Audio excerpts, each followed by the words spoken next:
Сайн бацгаана уу? Энэ удаагийн бичлэгээр залуу багш нарт хэрэг болох үз цалингийн тооцоолтой холбоотой мэдээлэл хүргэе. Багш нарын хувьд бол үндсэн цалин, нэмэгдэл хөлс гэсэн 3 хэсгээс цалин маань бүрддэг байгаа. Цалингийн тооцооллыг 3 хувилбараар авч үзсэн. Мөн хугацааны хувьд эхний жилдээ болон 5 дахь жилдээ 15 дахь жилдээ гэсэн юм. Бас 3 өөр янзаар тооцоолж үзлээ. 3 хувилбарын хувьд бол Улаанбаатар, аймгийн төв, сумын төв гэсэн юм 3 ялгаатай байдлаар цалинждаг. Үндсэн цалин бол ижилхэн олон жил ажилласан болон залуу шинэ багш бол бүгд ижилхэн 2024 оны 4 сараас 1,400,000 төгрөг болж нэмэгдсэн байна. Гол ялгаа юунд гардаг вэ гэхээр орон нутгийн нэмэгдэл дээр гардаг. Улаанбаатар болон төвийн 6 дүүрэгт ажиллаж байгаа багш нарт бол орон нутгийн нэмэгдэл байхгүй. Аймгийн төвийн сумдууд, нийслэлийн аслагдсан 3 дүүрэг бол орон нутгийн нэмэгдэл 20%-аар тооцож олгодог. Сумын төв, багийн сургуулиудад бол орон нутгийн нэмэгдлийг 40%-аар тооцож олгодог. Тухайн аймаг орон нутаг өөрсдөө шийдэх юм бол энийг бас 60% хүртэл нэмэгдүүлэх боломжтой гэж сонссон. Ингээд тооцоолол авч үзье. Улаанбаатарт ажиллаж байгаа, эхний жилдээ ажиллаж байгаа, буюу 12 сараас доош сарын хугацаанд багшилж байгаа багш нарын хувьд бол орон нутгийн нэмэгдэл төрийн албан хаалсан хугацааны нэмэгдэл төрийн албан хаалсан хугацааны нэмэгдлийг бол 13-аас дээш сар ажиллаж авч эхэлдэг. Жил тутам 1%-аар нэмэгдээд нийтдээ бол 25% хүртэл авах боломжтой. Ангидaalт 10% байдаг үндсэн цалингийн. Кабинет лаборатори хариуцсан ажилласан бол 5%, захаргын нэгдэл ахлан ажилласан бол 5%. Мэргэжлийн зэргийг 5-аас дээш жил ажиллаж байж тодорхой хэмжээний шалгуурыг хангаж байж авдаг. Нийтдээ бол 10-аас 20% байдаг. Ур чадварын нэмэгдэл бол 25% хүртэл авна.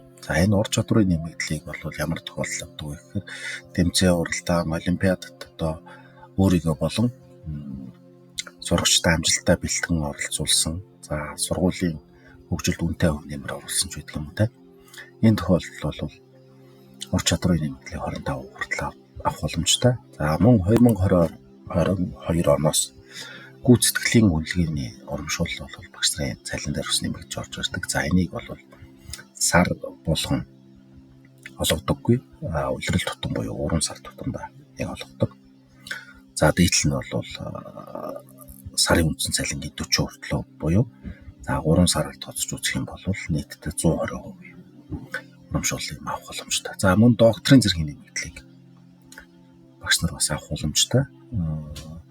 Боловсролын доктор буюу PhD бол 15%, шинжлэх ухааны доктор буюу SCD, Science доктор 20% нэмэгдэл. Мөн профессор 10%, дэд профессор 5% нэмэгдэлийн цалин авах боломжтой. Нэмэгдэл хүснээ үед бол илүү цаг, ажил, орлон болон хавцран гүйцэтгсэн гэсэн ийм нэмэгдэл хүсийг авах боломжтой. Гэхдээ эхний жилдээ ажиллаж байгаа багш нарын хувьд бол эдгээр нэмэгдлүүдээс авах боломж юу нь баг их цөөхөн ховор. Юун дээр бол хэрвээ та 7 хоногт 19-с илүү цагийн хичээл заадаг бол илүү цагийн хөлсөө үндсэн цалинг 1.5 дахин нэмэгдүүлж.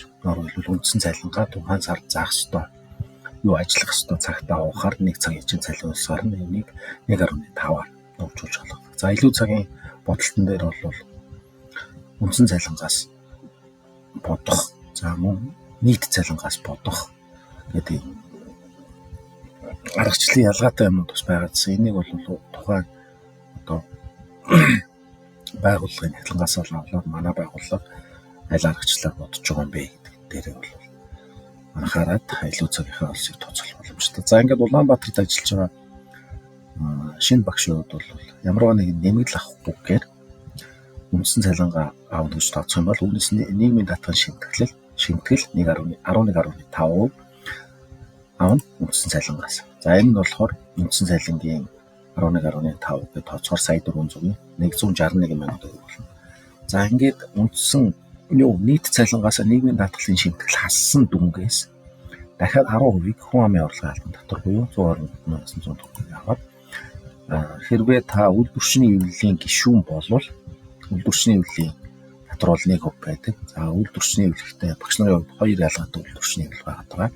Нэг нь бол Монголын багш нарын үйлдвэрчний эвлэл, нөгөөх нь болохоор үндсэн үйлдвэрчний эвлэл гэдэг юм хоёр үйлдвэрчний эвлэл. За би өөрөө үйлдвэрчний эвлэлийн гишүүн биш учраас бол яг хэдэн хувийн татвар авдаг бол яг сайн хэлж мэдэхгүй байна. За миний ойлгож байгаагаар бол Монголын багш нарын үйлдвэрчний эвлэл бол үндсэн цалингийн 1%, нөгөө хуучин байсан үйлдвэрчний эвлэл бол нийт цалингийн 1% авдаг гэж сонссон. За ингээд гарт олгох цалин нийт цалингаас нийгмийн даатгалын шимтгэл, хүн амын орлогын албан татвар, үйлдвэрчний эвлэлийн татварыг ингээд хасах юм бол Улаанбаатарт ажиллаж эхний жилдээ ажиллаж байгаа залуу багшийн хувьд 1,100,000 орчим авах боломжтой. За мэдээж үүн дээр бол хэрвээ тухайн багш одоо илүү цагтай, анги даалттай байх юм бол тодорхой хэмжээний нэмэгдлүүд аваад явах боломжтой. За аймгийн төвийн багш нарын хувьд бол орон нутгийн нэмэгдлийн 20% ингээд нэмээд үзэх юм бол гарт олгох цалин буюу гар дээр авах цалин сая 321 мянга, сувын төвийн багш нар сая 541 мянга төгрөгийн цалин авах боломжтой. За энэ бол авах боломжтой цалингийн доод хэмжээ гэж ойлгохоор өөрөөр хэлбэл ямар нэгэн нэмэгдэл байхгүй. Хэрвээ чинь залуу гэлтгүй тухайн багшид анги өгсөн бол энэ дээр анги даалтын өв нэмэгдэх нь. За юу гэдгийг илүү цагтаа бол илүү цагийн хувьс нэмэгдэх. За докторийн зэргийн нэмэгдэл бол ер нь авдаг багш ховхон. За улсын хэмжээнд 10-20 хүн байж чадчихна уу? Докторийн зэрэгтэй мөртлөө ЕБС багшлах багш үлээлэх хов байдаг юм шиг үлээ. За гүйцэтгэлийн үнэлгээний урамшууллыг бол эхний жилдээ ажиллаж байгаа хүн авах боломжгүй. Яагаад гэвэл эхний жилдээ ажиллаад за гүйцэтгэлийн үнэлгээ бол 4 юм уу 5 сард ингээд явагдаад дараа оныхоо тухайн оныхоо 9 сараас хариу гараад ингээд авах эрх нэгддэг байгаа. За ингээд 5 хүртэл жил ажиллаж байгаа багшийн хувьд бол мөн Улаанбаатар, Сумын төв, аймгийн төв гэдэг ингээд ялгаад үзэх юм бол за яг 5 жил ажиллаж байгаа багш нар дээр төрийн албаас хугацааны нэмэгдлүүд орж ирнэ. За энэ эхний 1 жилийг бол тооцохгүй учраас 4% ингээд үзье. Тэгэх юм бол бүгдээр адилхан 56 мянган төгрөгийн нэмэгдэл орон нутгийн нэмэгдэл нь байна.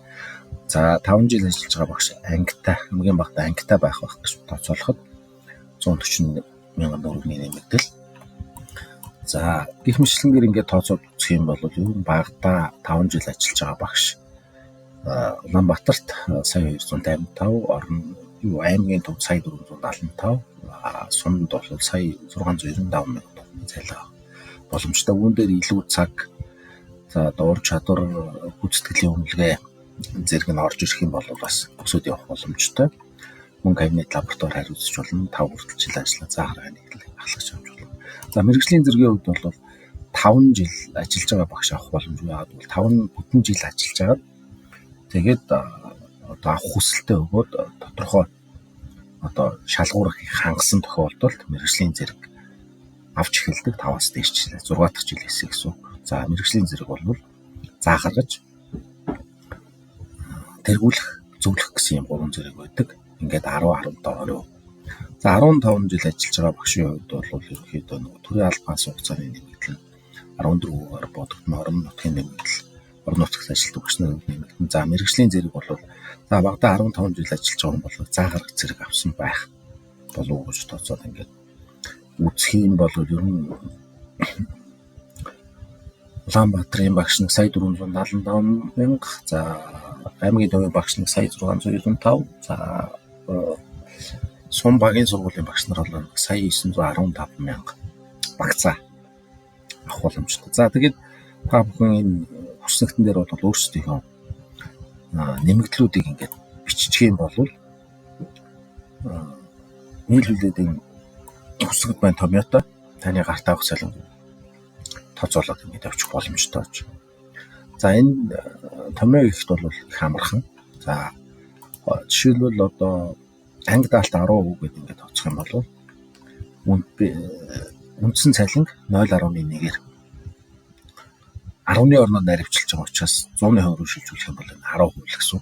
0.1-ээр үржүүлэл тавьчих гэсэн. За энд бол жишээлбэл за тэнцүү тавилаа, үндсэн цалингаа сонголоо, өвчтөх тэмдэг тавилаа. 0.105 шүү. 0.105.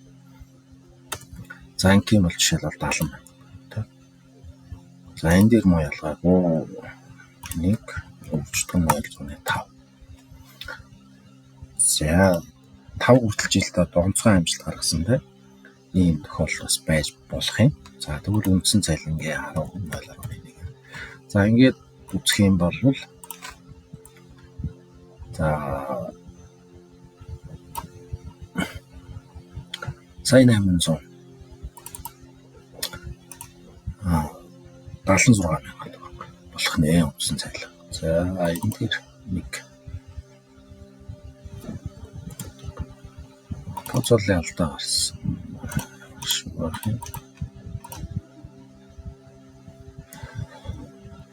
Аагүй юм байна. Ерөнхийдөө бол энэ нутаг ажиллах нь орон нутгийн нэмэгдэл 20% чинь бусдтайгаа нийлээд 20% болж байгаа юм байна.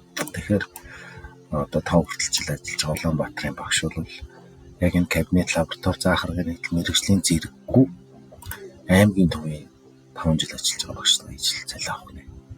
За иймэрхүү маягаар бол өөрийнхөө авах цалин, авч байгаа цалин бол тооцоолох боломжтой байна.